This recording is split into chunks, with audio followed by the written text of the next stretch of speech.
of mail on my table, oh yeah, that would be me, because I was out of town for 3 weeks.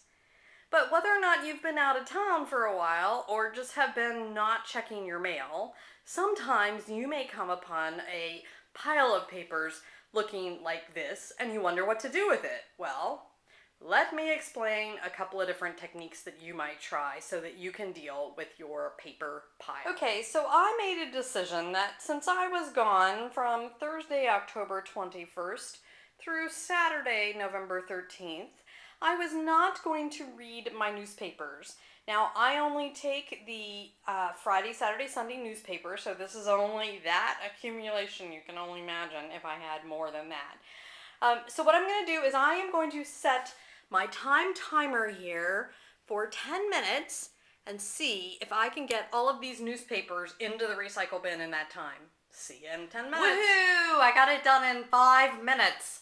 And that's because all I did was take the newspapers out, put them in a stack, take that stack of newspapers, put it in the recycle bin. I did not look at any of the titles or anything.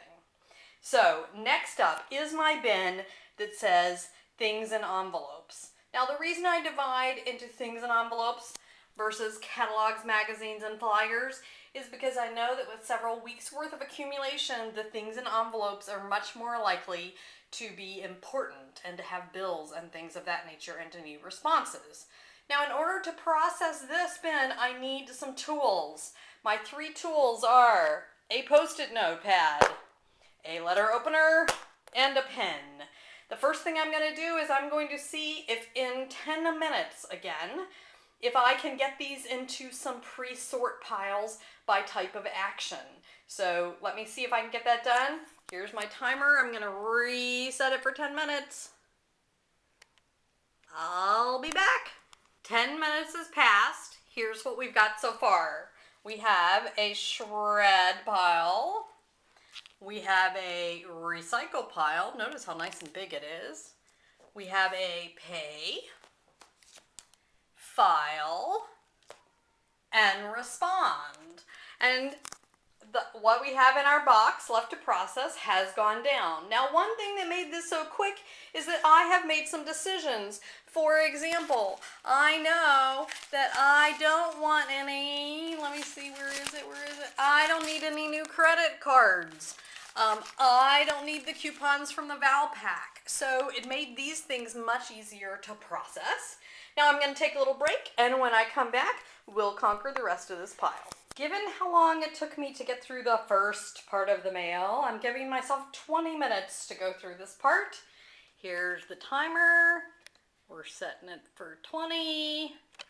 Go! Happy to report that the mail, things and envelopes, is all done, and in less than 20 minutes, look, I have about 9 minutes left.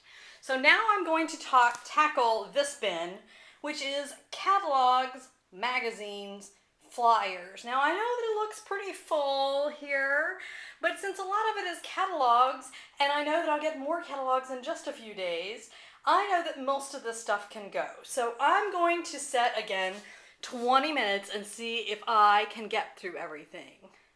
By the way, the items that were in this bin that were to file and to respond and to pay, I have put those where I will next process them. So don't be fooled, I haven't processed them all yet, but I've at least gotten them to the stage of processing. See you in a couple of minutes. In 10 minutes, I went through the whole catalogs, flyers, magazines box. All of this is for recycle. This is for shred because I'm ultra cautious and rip out my address and everything to shred. And these are the few things that I have left to process. You too can do this with your mail or other papers.